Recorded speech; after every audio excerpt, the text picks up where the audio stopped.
सूरत शहर में प्रतिबंधित चाइनीज डोरी के 50 बॉबिन कीमत रुपए 15,000 के साथ 2 आरोपी को गिरफ्तार करती सूरत शहर की पुणा पुलिस।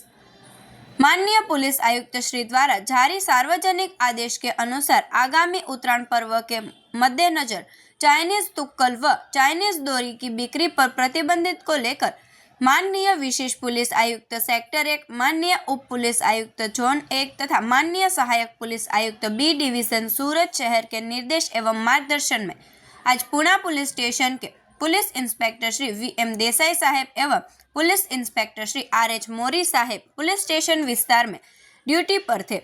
इस दौरान सर्वेलेंस पीएसआई डी.के. बोराणा साहेब एवं उनके साथ सर्वेलेंस स्टाफ पुलिस स्टेशन विस्तार में चाइनीज डोरी से जुड़े मामलों की तलाश व कानूनी कार्रवाई हेतु पेट्रोलिंग कर रहे थे।